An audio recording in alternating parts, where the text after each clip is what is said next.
It is Marcus and Terry trying this again. We accidentally streamed to my other channel, so hopefully everyone's okay there and I don't drop my cigar and light myself on fire.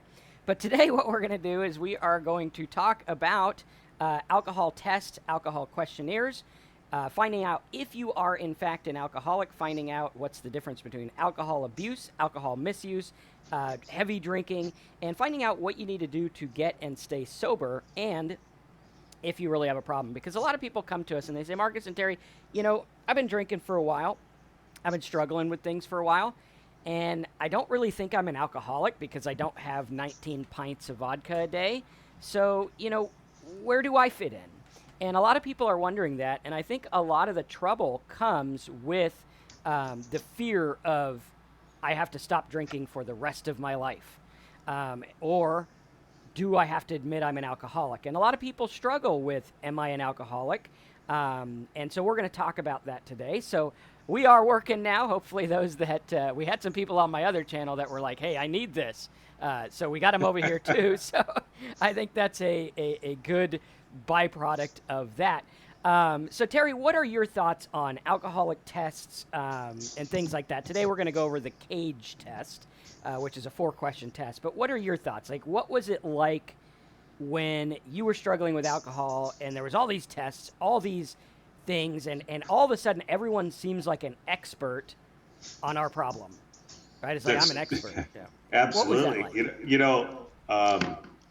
I took a lot of those tests when I was still drinking, those online tests and things like that. The CAGE test is one. AA has a 12-question test, and I scored really high. The CAGE test pretty much 100%. The AA test, or actually it's 20 questions. Sorry, not 12. And yes, on like 16 or 17 of them. If I really looked at it, probably yes on all of them. But really, what it came down to me was, am I still drinking despite the negative consequences? That was the simplest test, and that was yes. And it really took for me to hit quite a bottom for me to realize that my consequences were becoming bad, and I wasn't going to keep living if I didn't stop drinking. But the tests are a great tool, absolutely. They kind of get your mind thinking about your consequences and what kind of things that are causing your drinking, or maybe not even causing your drinking, but that you may be an alcoholic. Yeah. Yeah, and I think a lot of it too is we don't really want to admit it because of what it means. There's a lot of stigma behind it. Luckily, recently there's a lot of consciousness changing about alcoholism, and it's becoming more known that it's not like a moral failing. I know a lot of people are like, oh, it's a moral failure. You need to go to church, or you need to get right with God, or whatever. When in actuality, it's a chemical issue with the body. And if you were to take a brain of a normal person and put enough alcohol in it, that's going to happen, right? You're going to have that issue. You're going to become an alcoholic eventually, because if anyone drinks enough alcohol, they're going to become an alcoholic because of the way alcohol works and the stuff that it does to your mind. And what happens is we start to use alcohol as a coping mechanism, and then we start to use alcohol to cope from the alcohol. Right, like drinking after the hangover, drinking in the morning, drinking to cover up the things we did in our own mind, as if that's even helping. But somehow, some way, we think it is because our brains have been warped by alcohol. So we got to look at that and say, when we look at like something like the CAGE questionnaire, the CAGE questionnaire goes like something like this, and it's like an acronym. So the C is, have you ever felt like you should cut down on your drinking? And for me, I mean, long before I was a full-blown alcoholic, I would have said, yeah, I felt that way because I was the kind of guy who would go to a party once a year or a Thanksgiving once a year, and I'd have a little too much. And then I'd go fine. And then the next time I'd have a little too much. So, yeah, there were times in my life I felt like I should cut down. Towards the end, I was trying to cut down. I was trying to stop, but I just didn't know how. The A is, have people annoyed you by criticizing your drinking? I think for most people who like to drink and have people that tell them no, they can't have it, yeah, you're going to get a little annoyed by it. All right, so I would definitely be on that one as well. And if you guys are watching, if you're tuning in, wondering if you're an alcoholic, you can answer these for yourself too. So C, have I ever felt like I should cut down? A, have I ever been annoyed because people have criticized me? G, have I ever felt guilty about my drinking? And then E, have I ever had a drink early in the morning? Like an eye opener, I think is why they call it, which is where they gave it the E.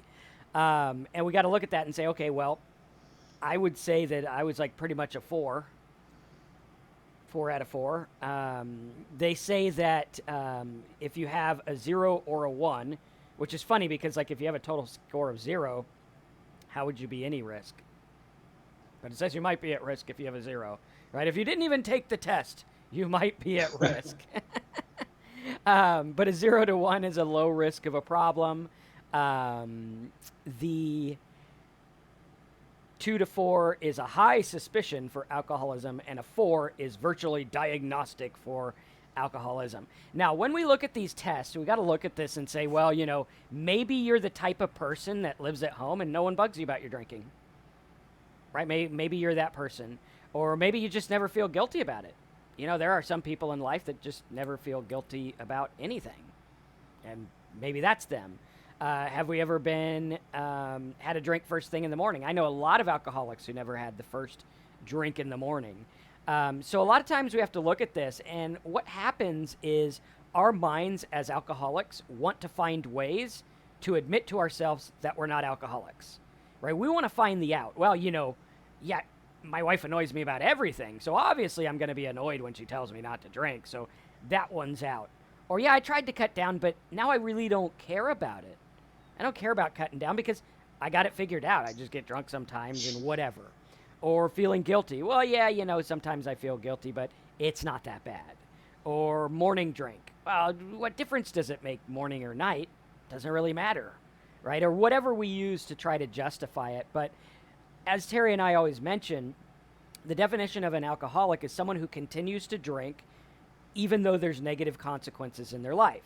So if you try to drink, or you continue to drink and you're getting DUIs, or you continue to drink and your family's like, hey, I'm about ready to leave, or you continue to drink and you have health problems, or you continue to drink even though it's causing financial problems, right? This is the sign of an alcoholic, someone who drinks even though it's ridiculous to drink.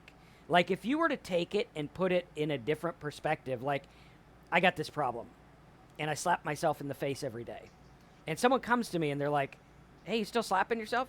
Like, yeah. Well, doesn't that hurt? Yeah. Doesn't that, like, cause problems with your jaw? Didn't the doctor say, you know, you have a problem with your jaw and there might be internal bleeding? And you're like, yeah, well, you know, I just still do it.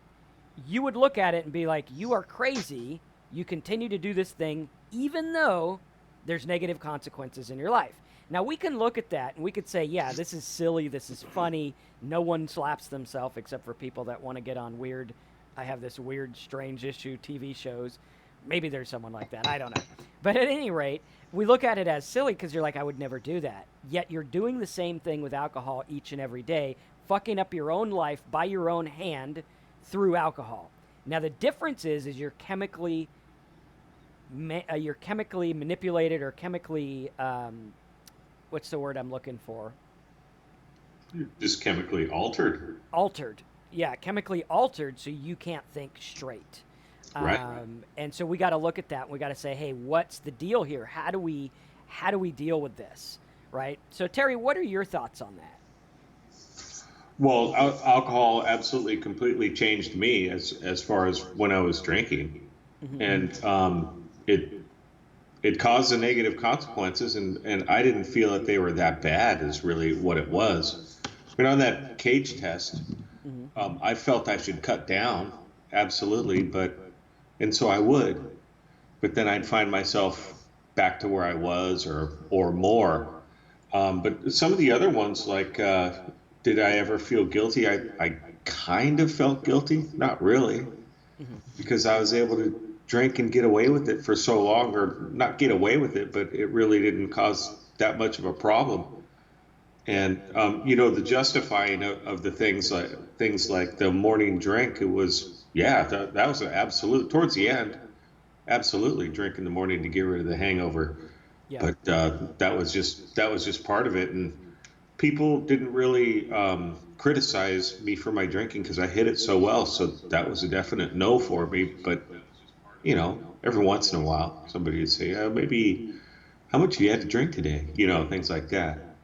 Yeah, But, and I think a lot of it is really a pride issue of we don't want to admit that of this course. drink has got it, right? It's like, hey, this has got me beat. This has got me, I can't get out of this. And whatever it is, we got to look at that. I'm just sending the link to the live chat to someone to check it out, make sure our stream's going okay. Um, so we got to look at that, and we got to focus and say, hey, what's the deal here? And we can look at tests and we can look at things that are going to say it. But I think even before I ever took a test or got evaluated or admitted I was an alcoholic, I knew. Like, I knew there was an issue. Of course. We have it in the back of our mind where it's like, I'm not that bad, or it's not like that guy, or it's only on the weekends, or it's only this day, or it's only that day. And we struggle with it because we're like, okay, I don't want to admit that. I don't want to take alcohol off the table. But I was telling someone earlier this week, I was like, if you want to get sober, I'm not saying you have to quit for the rest of your life. I don't know what's going to happen the rest of your life. You got hopefully a long time in front of you. And so we got to look at that and say, what we have to do is we have to take alcohol off the table now. And what I mean by off the table is it can't be an option. It can't be, well, I'll just have one beer at lunch, or I'll have one of these, or I'll have one of those, or whatever it is. We have to literally take it off the table and say, I don't drink. That's what I do. And we have to really get honest with ourselves and say, hey, I'm not drinking. And whatever consequences that means, I look like an idiot at the party, or whatever it is you think is going to happen, or I'm the only guy not drinking, or whatever. We have to realize and we have to submit to the fact that's society's conditioning, right? That's society saying, oh, you're the guy who can't drink, because no one cares. No one. I've never had someone come up to me and say, hey, you should be drinking. Never once. Right. Maybe they'll say, hey, we were at a place, you want a glass of wine? And I was like, no, I'm good. That was the end of it. Yeah. That was it. All the other social pressure, all the other shit is in your mind. Right. It's like the kids at the kid table at Thanksgiving, right? If you had a big family, the kids would go to the kid table. Now, the kids don't care about the kid table because they're over there joking about farts and stuff, and it's way more fun than the adult table where they're talking about politics anyway. But if you're like in between and you're like 17 and there's not enough room at the big table and you go to the kid table, like, you have that chance where you're like, hey, I could sit here and I could have fun. But instead you're thinking about what you don't have. You're like, I could be at the big table. I'm left out. And that's what happens is, like, you're not really left out. You're not really not having fun. It's just an issue of, I perceive it's that way because the conditioning has made it so I'm an adult, damn it, I can do this. If that made any sense, I don't know. Terry, maybe you need to rescue me from the kid table analogy. Okay, I will. I see you. It's good to see you again. Haven't seen you for a while, and you're at least expressing some concern about your drinking, and that you're just in this vicious cycle. Your last comment was, every day I have a hangover, and this is my life, and that you're drinking vodka and beer after work, and you're still able to work and stuff, and that you just need help, and it's a difficult. You're in that difficult spiral, and I was there too, and I was in there where I worked, and eventually I started drinking at work too, but it was hard for me, and I knew. So you got that first question on the Cage test. Have you ever felt that you should cut down on your drinking? So I'm going back to that now. I felt I should cut down. I knew I needed to stop, but I didn't. It was a matter of, I'm going to stop tomorrow. And every day was that way. That was that cycle for me. Every day I wanted to stop tomorrow. But I knew that it was going to be a difficult thing to stop. And so I just never did until life was almost over for me. And that's what it took for me. And it's possible to stop before you get to that point, because some people don't make it to that point. And it was just a matter of me just sucking it up and asking for help. And that was a difficult thing for me. And I see that you're asking for help right here. And that's great. And that's a good first step. People are giving you some great advice right now. And keep it up. But think about going to the doctor, being honest with them. We say that almost every webinar we do, but that's probably the best thing you could do to just get that start, just to open yourself up enough to get out there. Yeah, and just be honest with the fact that, like, okay, alcohol's not working for me.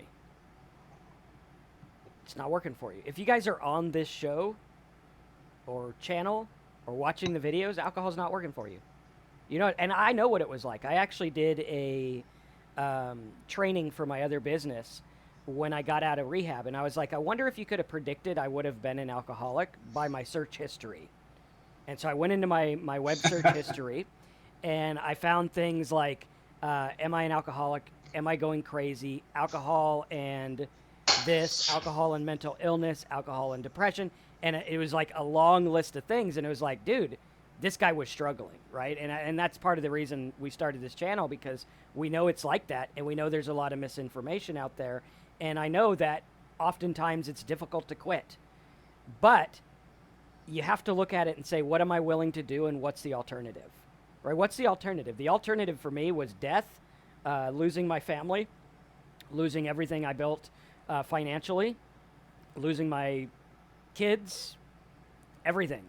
Right? So the stakes are really high, and we have to look at it and say, why are we keeping doing this, and what am I going to do to stop? Because you can watch our show over and over till you're blue in the face. You can memorize it.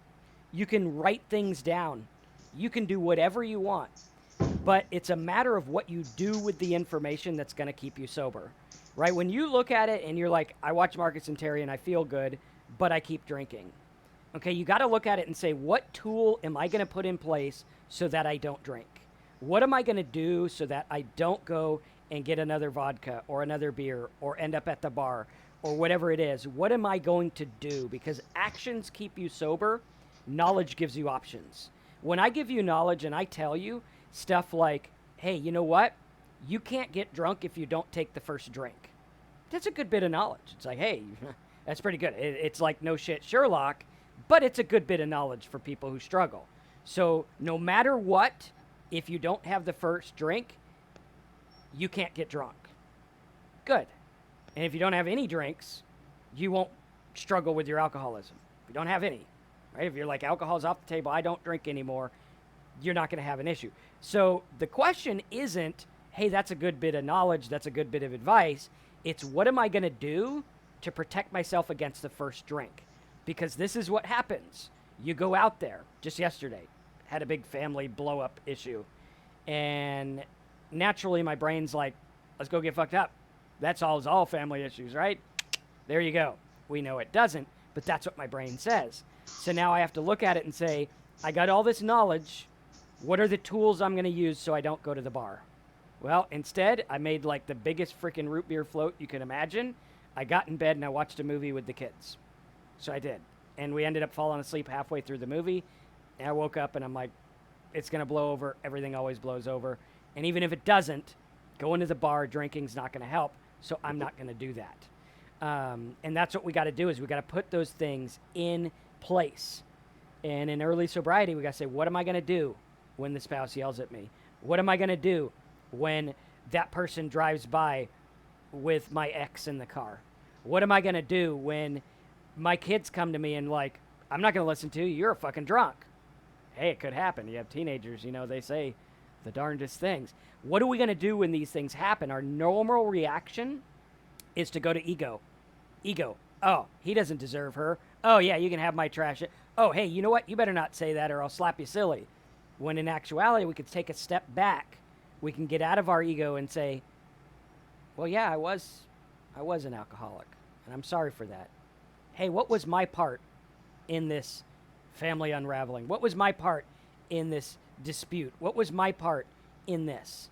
And it doesn't mean you have to own everything. It just means look for your part. And sometimes you got to look at it and be like, well, maybe in the case of abuse, right? Like I grew up in an abusive family. My part was just being there. Yep. Now, a lot of That's people will it. try to warp it and say, find your part. Maybe you were a little shit. Maybe I was, but I was 8, right? It was just bad place, bad time kind of deal. So we got to look at that. Right. We got some All good right. comments here. Yeah, let's take some of those. I lost my mouse. Okay, well, I'll just go with Yeah. what I see. Oh. Hold on. Let me Right see. on. I could take Go a ahead. couple You here, too. start. All right, so we got Holly. I got 30 days yesterday. Congrats on that. Got my Right on. coin from my sponsor. It feels amazing today. Yesterday, it wasn't a thing to me till I went home to my group meeting and then met with women after. Awesome. That's Yeah. good. 30 days is a good milestone.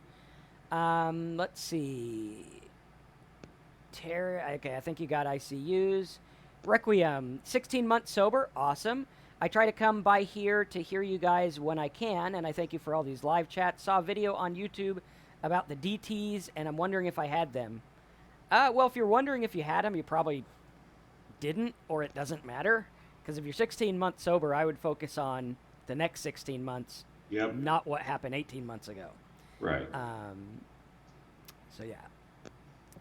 Val says, I love smoking cigarettes. That's my sin. I prefer to have many cigarettes at one time, which is why I have cigars. That way you don't have to have 5 at a time. You could just get it done with one. At any rate, that was a joke, by the way.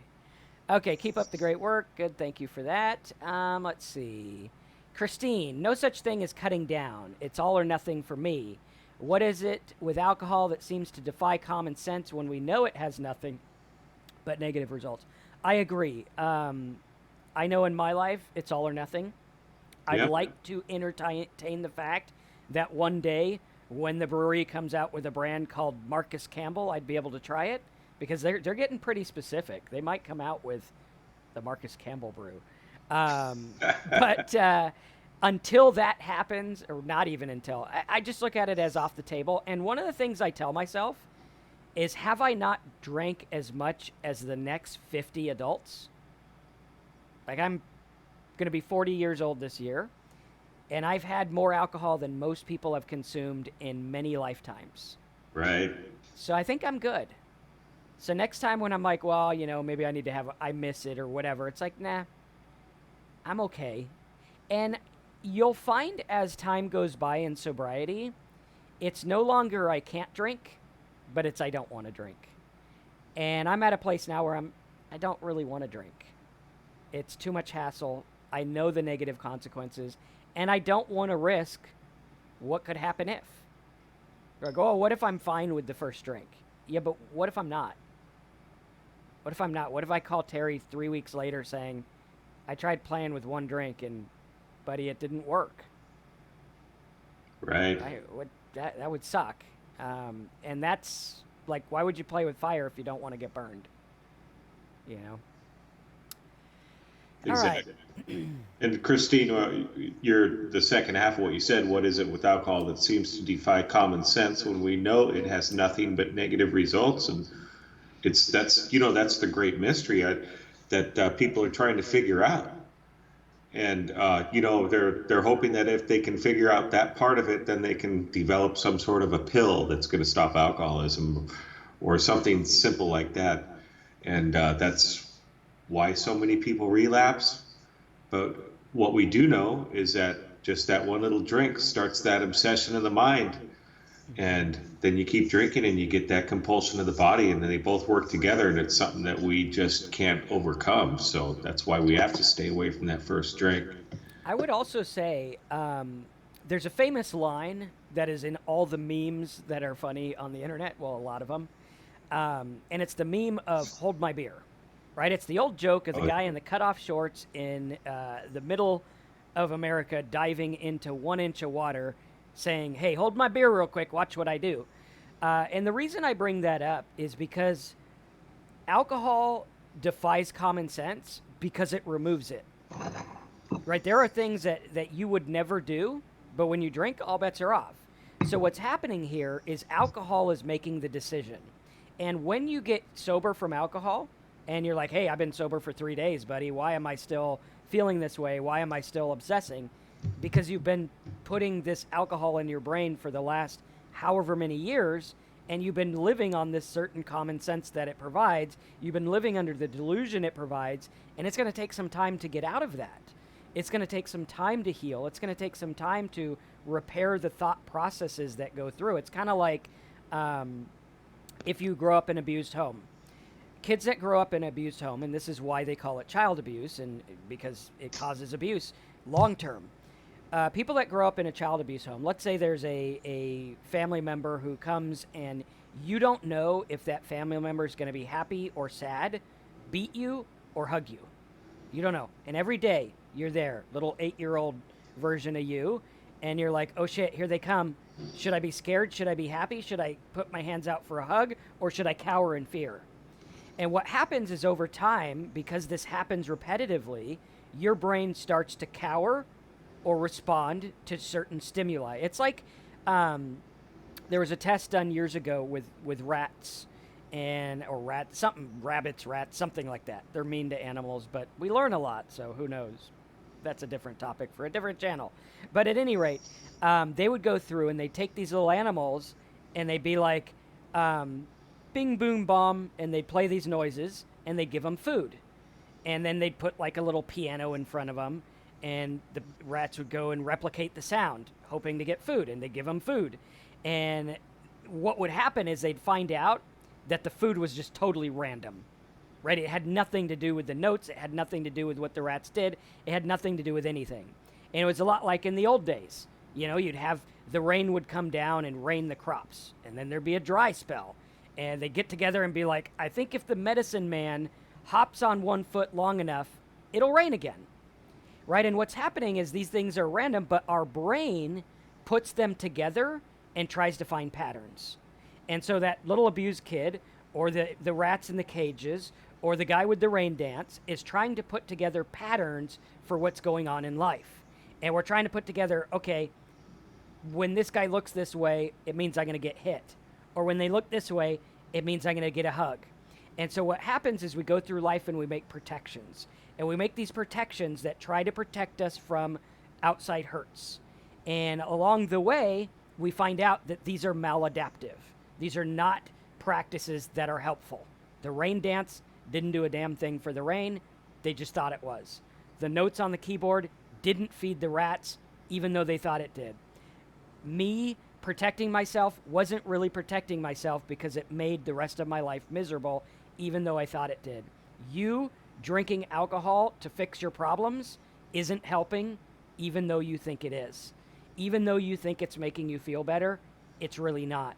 And we got to look at it and say, now I need to address these issues. If you're like that kid that got abused and you're frightened and you're afraid, what am I going to do instead of drinking? Because I know drinking's not helping. That was a long rant. Any thoughts on that? It's all good. No, you said it. That's very good. Good analogies. Requires mom. I got away with drinking and teaching preschool, living in Japan. No stigma here for it. My coworkers said it made sense to drink because it's a stressful job and enabled me. I could have died or worse. Yeah, and you know what? I'll bet a lot of them were able to drink with impunity and not have any trouble with it. And some of us, it just begins to cause trouble, and it ends up making our jobs and our lives a lot worse. And yeah, I'm sure a lot of people use alcohol to de-stress, and I used to, and it was fine. And that's kind of how it goes sometimes. Yeah. Val So, says, if you can't work anymore thanks to drinking, then things are bad. yeah, Yeah, and that's one of the negative consequences in life, among many. Some people, like ICU, says, I have depression. Alcohol is a depressant. So people with depression, like alcohol heightens whatever you're already feeling. It's kind of like it takes away the inhibitions and the normal rational way of coping with emotions, right? It's like kids who haven't learned ways to deal with their emotions. They'll throw themselves around the house. They'll flip out. They'll break things. I used to be this way, and I was like a 30-year-old kid. And what happens is drinking takes away the ability to rationalize your emotions and look at it and say it's not going to be that bad. We're going to be okay. Whether it's depression, whether it's the fun guy, right? You always know the fun drinking guy, where it's like, hey man, it's fun. He's the hold my beer guy, he thinks it makes him more fun, when in actuality it makes him more dangerous and more, not fun and more stupid. And so you got to look at that and say, hey, that's what this is doing. And we really need to put alcohol in the place alcohol belongs, because we don't blame it. It's a funny phenomenon where we don't blame the alcohol. It's like someone who's abused in an abusive relationship. And you have a girl who's abused or a guy who's abused, and they're like, he's not that bad. Well, he's really loving, and he's a great cuddler. And, he does support me financially. And she's sitting there with black eyes, and you're like, what is wrong with you? You got a black eye, and you're defending the guy. My eye was, it just happens to be at the level of his fist. It's my fault. And we take the fault, and we don't blame what's bad. And with alcohol, I never dared talk bad about my beloved alcohol. Never. It was like, it's me. It's because I don't have my shit together. It's because of me. But in reality, it was because of alcohol. Alcohol causes problems and then makes you think it's the only thing to solve those problems. And it's the damnedest thing, because we're literally manipulating our brain, and then we're like, well, why is my brain manipulated? Because you put alcohol. No, it's not the alcohol. I'm going to figure it out. It's because of my mom. Back when I was a kid, she used, and it's like, dude, it's because of alcohol. If you take an Ivy League noodle salad family happy guy who's never had anything wrong with him in his life, and you give him enough alcohol at the frat party, the dude's gonna have mental problems, right? This is a fact. It's just like cell phone addiction causes mental problems and anxiety. It's a fact. It happens. Why does it happen? Dopamine rush, takeaway. Dopamine rush, takeaway. Dopamine rush, takeaway. Alcohol, same thing. You get a rush, take away. Get a rush, take away. Although, what happens along the way is you get that rush, and then something happens and you have a little too much.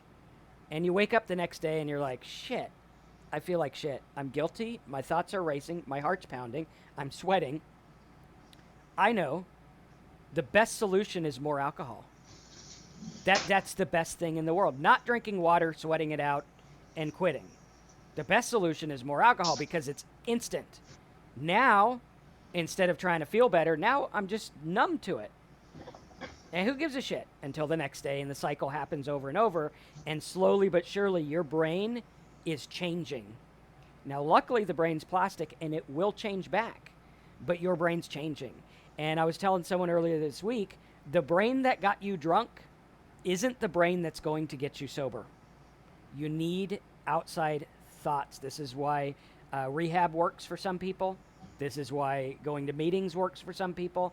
This is why change of thoughts, like a complete overhaul of thoughts, helps for people as well.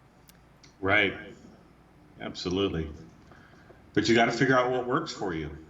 Exactly. Yeah. And alcohol doesn't work. That we don't need a test to figure out. You don't need a cage test. You don't need any test. Like, it's not working. And if you're here, you probably know it's not working for you. Exactly. And so what I did when I got sober was I tried all those different things that Marcus mentioned. But like I just said, I tried all of them. I did everything I possibly could. And I did that for a few months to stay sober. And then I was finally able to figure out what to kind of hone in on for my sobriety program. But then I also stayed open-minded to deal with when issues come up. Maybe I change what I'm doing a little bit.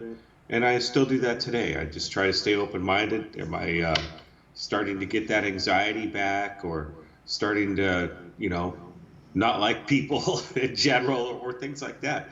And if I do have those problems, maybe I need to change some things up, or maybe go to an extra meeting, or do something else for my sobriety. And that's what seems to help me the most, Yeah. Michael's got an interesting one. He says he finds life dull after about 2 weeks without alcohol. Well, Um, I would I would say if you're finding life dull or boring, challenge it and ask yourself how much more fun alcohol made it. And right. really really think about it.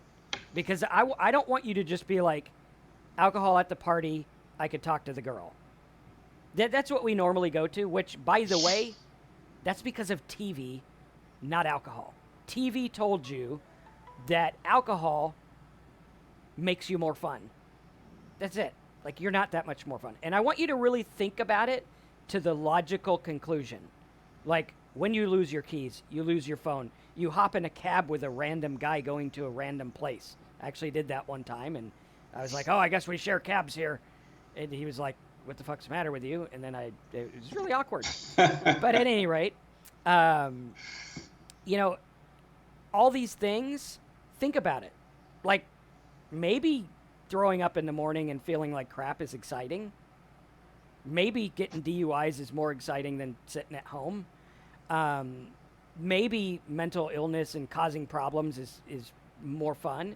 But I think we need to be okay with life as it is, living life on life's term, as they say, rather than like this glorified idea. Like, my grandma was an alcoholic for years. Life was pretty boring. Like, she didn't go to work; she stayed home, and well, I guess it was exciting because she was married 16 times, literally 16, 14 on paper, 2 we're not so sure. Um, Impressive. but life, yeah, it was. I mean, and she had this idea of what life was like when she was drinking because drinking made it more glorified. Like, when I drank, I was brilliant. I took my notepads and I wrote notes. And I was like, this is the shit. People will want to read this. They'll come around. I'm going to be famous. And then I'd read it the next day and I'd be like, that's a bunch of horse shit. Yep, that's pretty much what that is complete horse shit. And so it's the perception. And you got to get used to what life is like in normal ways. And you have to get used to enjoying every moment for what every moment has to offer.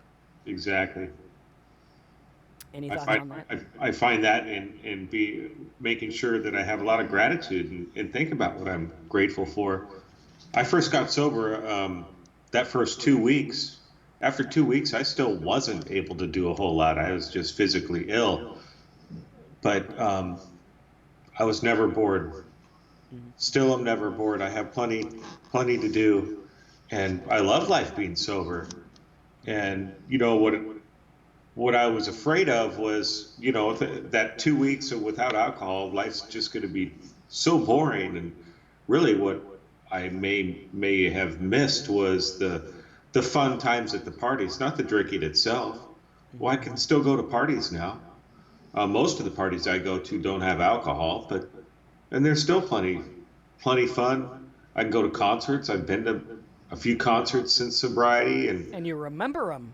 yeah, and I still liked it. I was really wondering if I'd like it. I like them even more. Yeah. And it's funny, too, because it's like usually I would be drunk after the opening band. So I was paying a bunch of money to see a bunch of opening bands, and they all sucked. And I'm like, why do concerts suck? It's because you're not going to see who you paid to see. You know? Right. So- Zach, you said, I mean, we're kind of up in the scroll still towards the beginning, but you said I work 12-hour shifts on my work days. I don't even think about a drink until around 5 p.m. That's a couple hours before you leave. I'll get home and have 3 to 4 beers max to help sleep. On my off days, I'll start, drinking beer around 12 to 1 p.m. and pretty much drink till I go to bed. Yeah, all I can really say about that is that seems to me like it's heavy drinking. Is it alcoholism? I don't know, Zach. I'm not sure. Is it are you getting negative consequences from your drinking? I don't know. So I know a lot of people that are heavy drinkers, and that does seem like that could lead to alcoholism if it's not there already. But I hope you're doing well. yeah. And just, put it in perspective and look at what it's doing to your life. Right.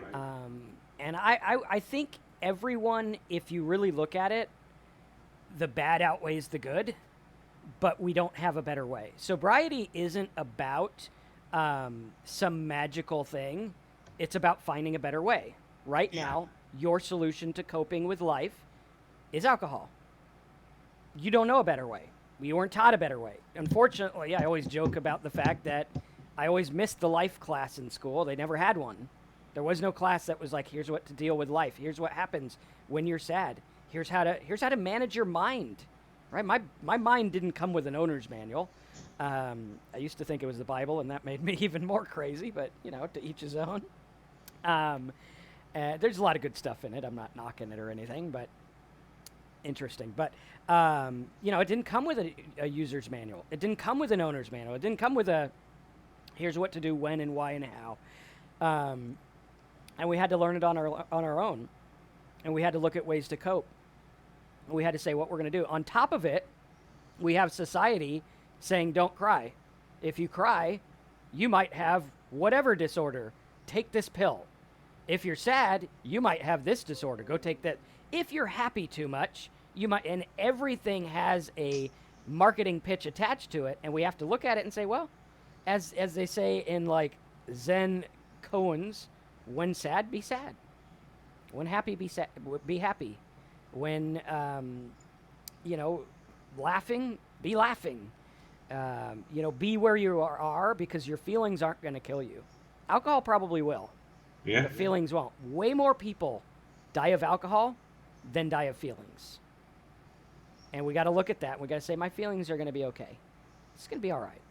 And admit things. I was talking to someone earlier about how, we have to admit, because I used to think I had everything figured out. I was the business guy.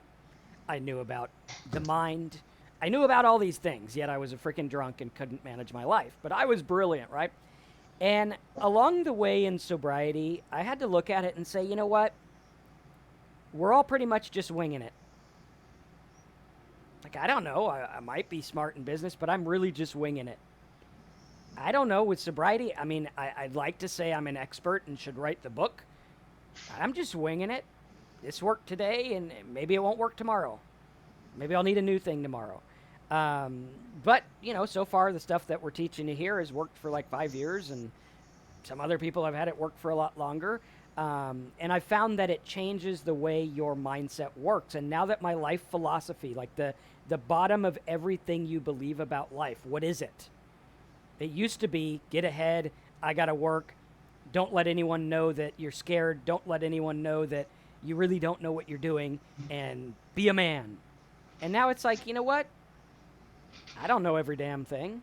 Like, you can argue with me about politics, I got my ideas, but I've never sat in a politician's chair, so what the hell do I know? I could sit there, I could argue about business, and I know what's best for... I don't know. I've never done that. And now my life philosophy is, hey, I'm winging it. I don't really know. And you know what? I love it. I love it because I don't know. I'm not this all-enlightened, all-wonderful person. I just kind of do what I do. And, that to me is very freeing. Absolutely. Quezzy says, well, I thought it would be tough for me to stop drinking, but when I went to get help and taking it serious, I'm almost 4 years sober now. That's it. That was, the key right there was that you just got help. That's it. It's hard to make that step. That was the hardest step for me, is I just didn't want to admit, and I didn't want to go get help. But finally, that's exactly what I did. And when I did, the people that were close to me in my life helped me follow through with that. And I was able to get sober. Yep. And really reverse engineer what you did and keep doing it. Yeah. Because far too many people, they're like, I got this now, but they stop doing what works. They stop their coping mechanisms. They revert to old ways of thinking. And we got to watch for that. We got to be vigilant about that, because this is a new life and we're now living on purpose rather than reacting to what comes our way. And we realize now that life isn't something that happens to us. Life is something that's happening. It's going on all around, and we're just part of it. Right? Yeah. It's not like it's happening to all these bad things happen to me.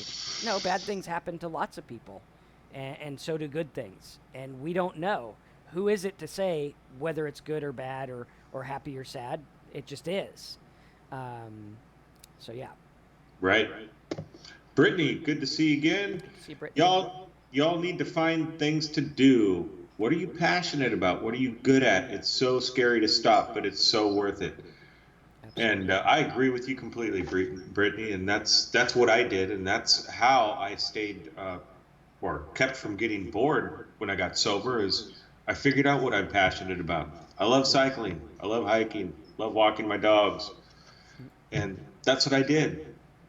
Wasn't able to do a ton at once in the beginning, but I was slowly able to ramp it up, and I love it now. And that's and helping people. I go to meetings and cook for barbecues and stuff like that because it's fun. Mm-hmm. I'm a professional chef, so I'm pretty good at it, and it's what keeps me going. Yeah. Cool. Let's see. Rainy. Been drinking daily for 20 years. I've held a full time job or jobs, but every day sucked. You guys have helped me stay sober 6 days. Awesome. Congrats. Keep on it and really look at what you did over those 6 days and keep doing that and build on it. Because what keeps you sober 6 days is probably not what's going to keep you sober 180, right? You're going to have little changes and go on. But I can tell you this, as long as you don't take the first drink, you're not going to have a problem being sober.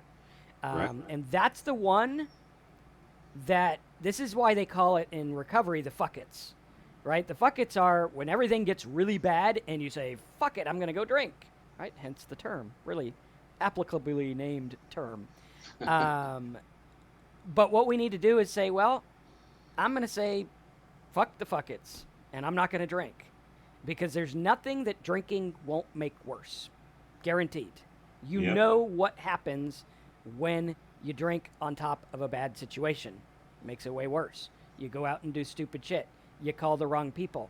You text people heinous, weird, crazy things that you have to apologize for and act like your butt knows how to type. And no, it doesn't know how to type. Is that what you did, Marcus? Okay. No, not at all. We're talking about someone else. A guy Yeah. I know. I'm asking for a friend. I can't even text sober, let alone drunk. So yeah, but yeah, you got to look at that and say, hey, this is going to make it worse. Okay, great channel, guys. This is from Alan. Thank you so much. Do you believe there is a difference between an alcoholic and someone who abuses alcohol? A quart of vodka a day, 3 times a week, for example. Well, abusing alcohol would mean that you are using alcohol as it's not intended. I would think that would be the definition, which means, have a glass of wine with dinner, maybe a cocktail at the party. But if you're abusing it and you're getting negative consequences in your life where it's like, hey, I'm drinking too much alcohol, I feel like crap, I have health issues, I get DUIs, maybe my family doesn't like it, maybe it's affecting my thought life. That would be determined an alcoholic. Is someone who continues to drink even though negative thing happens in their life. I do not think there's a difference between alcohol abuse, alcohol misuse, or alcoholic. What are your thoughts on that, Terry? As far as quantities go, a person could be an alcoholic with very little quantity. I know a person that's been sober for a few years now, but they were like, yeah, I used to drink a bottle of wine a night. Well, a bottle of wine's like 4 drinks a night, but it was destroying his life. Yeah. And who am I to argue? So really, if he calls himself an alcoholic, he's an alcoholic as far as I'm concerned. And a person that abuses it, just what Marcus said, is, using it. I kind of think about like a person that abused alcohol back when I was in a fraternity in college. Yeah, I abused alcohol. Was I an alcoholic at the time? I don't think I was. I was a heavy drinker, and I abused it a lot by getting, hammered every Friday or whatever. But I was still able to function, and I didn't have the negative consequences other than maybe the hangover the next day. So, yeah, that's kind of my thoughts on it. And if you stopped then, you would have never became a full-fledged alcoholic. Could be. So it could be a good warning. I would look at it also. I got some bad advice when I was drinking, and I had some therapists tell me, you misuse alcohol and you abuse alcohol, but you are not an alcoholic. And to me, that was music to my ears, because now it's like, you heard the lady, wife. I'm not an alcoholic. Boing, drink, drink, drink. Because my brain was looking for an excuse to get its medicine, which was the alcohol. And by the way, disclaimer, it's not really medicine, but my brain thought it was. And they even said that you're self-medicating. It's like, okay, no, I'm drinking my ass off because I'm an alcoholic. And I almost wish that those therapists would have called a spade, and I wish my brain would have said, no, you're an alcoholic, because once you look at it, then the treatment's available. I'm an alcoholic. What's the solution? Stop drinking. Oh, well, I just abuse alcohol. Well, what's the solution? I'll just have 2. That's cool. When did that ever work for you? Never worked for me. I never had 2. 200, but never 2. So Right. we got to look at that and say, the problem is there. It's almost like, I'd rather go to the doctor or go wherever and get the diagnosis straight. And this is metaphorically speaking, like if you know you're an alcoholic, that's the diagnosis. There you go. And then I take that and say, now what? Because I'm a big now what person. Let's figure out the issue. Is it about my family? Is it just misuse? Is it because of this? Is it because I'm sad? Maybe, but you're an alcoholic. So let's address that problem. And then I found when I addressed the alcohol problem, I didn't have to address the other stuff. It just kind of fell in line because I was able to think with a clear mind without using a coping mechanism, and I had to force myself to change my thoughts. Yes. So Brittany says, for those of you with some sober time, what tools do you use? And well, I'm going to go back to when I first got sober. So when I first got sober, I had to make sure I wasn't going to get triggered. I didn't know what kind of cravings I was going to get. So I had to take very direct, specific actions. And that's what I did. Meetings, staying away from alcohol, doing whatever it took to stay away from alcohol, because I don't know what was going to make me drink. But that now that I have some time, it's a little bit more general. There's still very specific things I do. Like if I'm going to a party, I usually bring something with me to drink that's not alcoholic. And, I leave it in the car. And if they have something that's nice, then I'll have that. Or I bring it in and share it with other people that may not want an alcoholic drink or whatever. But, the important thing is the tools I use now are just understanding that I'm not in control of everything, that I have to keep my ego in check, that life happens, and what I have to do is try to be the best person I can be. So I do that by trying to be as honest as possible. I try to be open-minded as possible, and I'm also try to be willing to do things for my sobriety. And those are kind of the general tools that I use every day. But trying to be humble, understand that I don't have all the answers, and just being open to whatever comes my way. So those are kind of the general tools. What about you?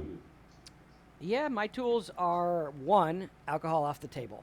It's not an option. Yep. I don't care what happens. Like it's like I say all the time, don't drink even if your ass falls off. Yeah. Okay, my ass hasn't fallen off yet. Looks like it has, but it hasn't. And so we look at that and we're like, okay, well, now that it's off the table, now I have to find tools. I have to. When I'm sad, what am I going to do? Go out in the patio, have a cigar. When I get into arguments with my spouse, sometimes they get heated. And I'm like, okay, you can yell at me in here. I'm going to be out having my cigar, and when you want to talk to me about it, come on out. Now, that used to feel like a dick move, but I got to take care of myself, because if I don't take care of myself, I'm going to go drink, and it's just going to be a big shitstorm. And shitstorms are messy. That's why they call them that. So we got to look at that and say, what am I going to do instead? When I go to a party, for the first year, I barely attended alcohol events. I tried to watch it. I didn't have alcohol in the house. I know for me that was a big deal. Still is. I still like to have no alcohol in the house, with the exception of if I'm making some food or something and I have, something in the house for that. But that took a while to get to. And I know that's different for me. I know Terry cooks with stuff, his wife has it, and that works. But find what your threshold is. Like if it's a worry in the beginning, don't dick with it. Like if it's a question, don't bother. Like, oh, should I go to the bar? Will I be okay? If you're worried about it, then don't go. You can get the same exact food in the bar as you can in the restaurant. Same thing. And by the way, you could cook better at home. So there you go. Should I go to the liquor store to buy a scratchy ticket? Maybe you're into the lotto. Maybe not. Maybe get them at the grocery store. A little more open, a little less going on. Should I buy alcohol for someone who's coming over? I gotta have wine. Maybe not. Also, what am I going to do to guard my thoughts? How am I going to deliberately change the way that I think about life and think about drinking and think about everything? How am I going to do it? For me, listening to talks. Big issue in my sobriety. I listen to a new talk. I spend way too much money on audiobooks. And you don't have to do that. You can get them free online. You can go to archive.com. I listen to Alan Watts. I listen to, and that's Alan Watts with an S on the end, not Alan Watt. Very different. Alan Watts, good. Alan Watt, not so much a fan. Ram Dass, I listen to him.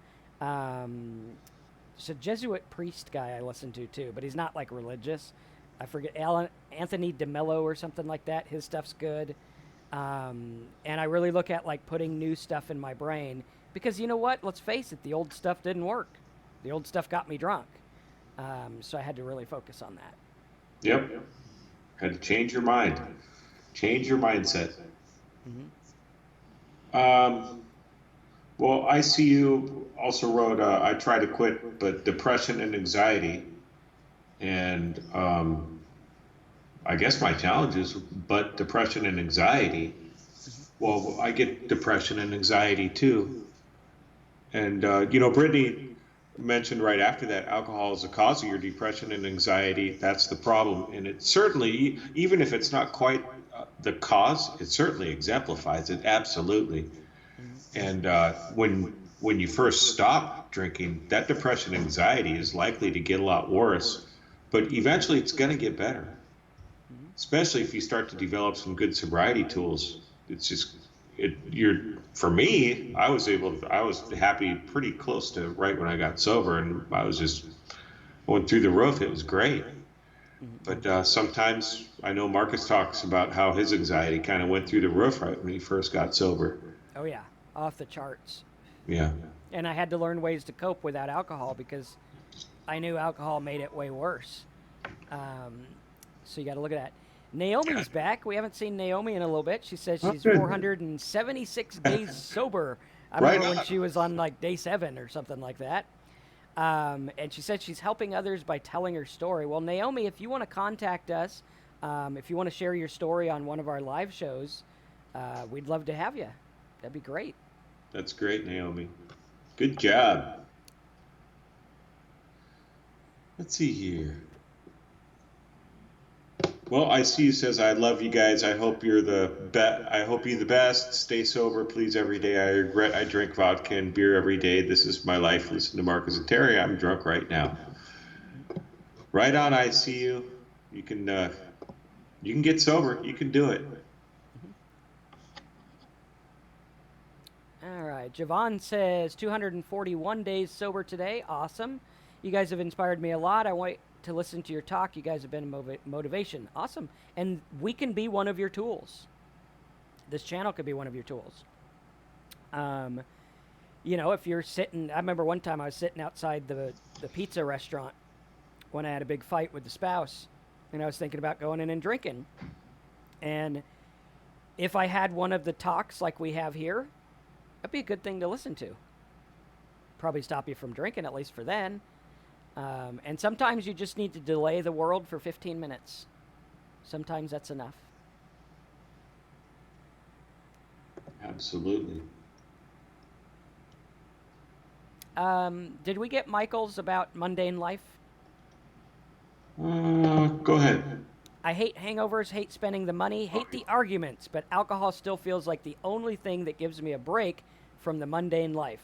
Michael, I think you probably need a mundane life for a while. Yep. That might be just what life ordered. For the first year after I got sober, we moved from my big house into a small place. I just took it easy. I barely even worked. And I read about sobriety, and it was mundane, but it was okay because that's part of life. I think oftentimes we're looking for excitement because we're trained that way, right? It's like, let's go to Disneyland. And it's like now kids can't even have fun without spending $100 billion at Disneyland. I know I live by Disney World, and we go there, and it's almost getting boring. It's like, all right, yeah, he's been on this ride 50 times. Why are we still spending $2,000 a year to come here? Okay, so you got to look at that and really put it in perspective. But sometimes the mundane is good. Like you look at Buddhist monks, there ain't nothing more boring than being a Buddhist monk. But there's also nothing more pleasing and enlightening than finding out you, in and of yourself, have the answer. You are what you've been searching for. You are the excitement that your life needs. And maybe it's not going on a roller coaster or jumping out of a plane with a parachute.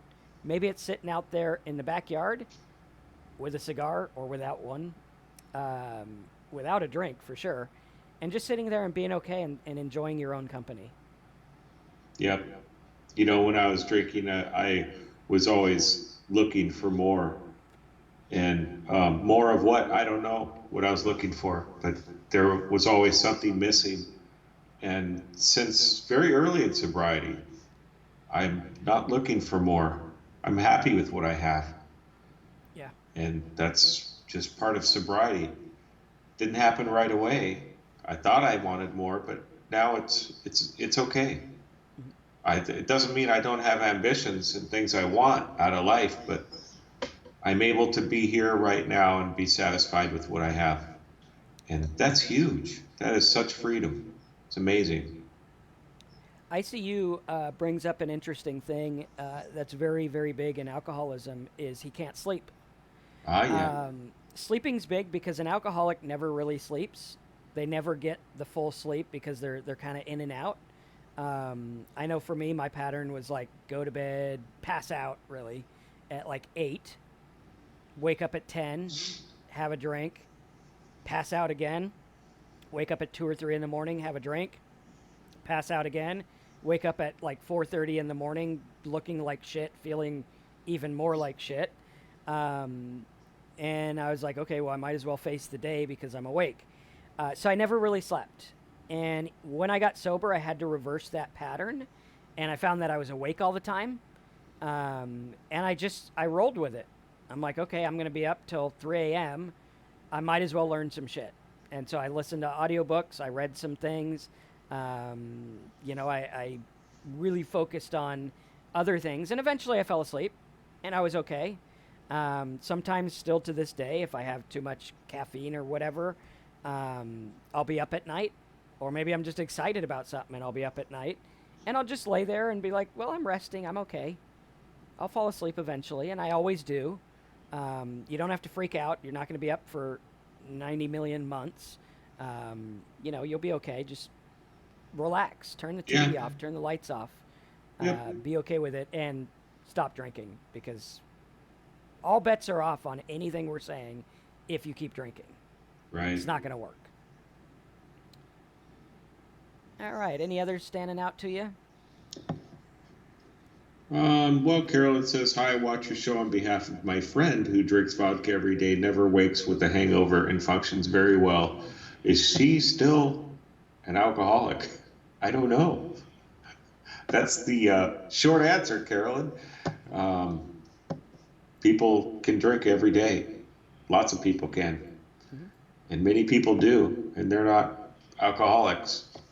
It's really just like what we said. Is it causing her negative consequences? And really, she's the one that can answer that. It's very difficult for somebody else to call them an alcoholic. Maybe a doctor might get a little closer. Yeah. Yeah, a lot of people are asking how to contact us. You can get us on our Facebook group, which is pretty cool and active. A lot of the people you see here are in that group, and it's kind of like a little support group. It is private, except for among the members, so you'll only be talking to the members. It's not like it's going to be broadcasted all over Facebook that you're an alcoholic. I'll put that link in there. That is the link for the Facebook group, and you can join us.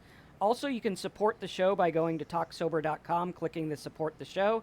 You will get a, what do you call it? A t-shirt, embroidered Talk Sober t-shirt, which we'll send out to you for joining and helping out. And yeah, really good stuff. Right on. Let's see. I think there was.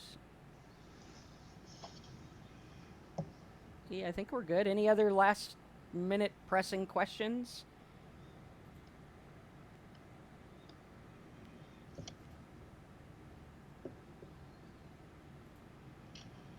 And I think the moral of the story is rely on what you know.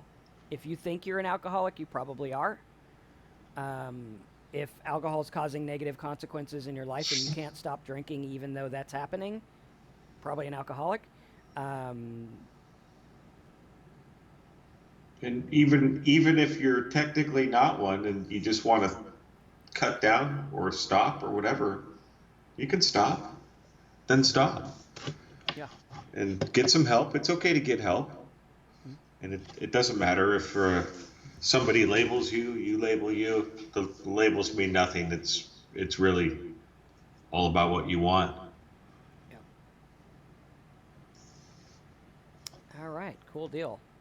Well, I think that wraps us up for today. We will see you guys next week. And yeah. Cool. Thank you very much, everybody. Thanks. Stay sober. sober.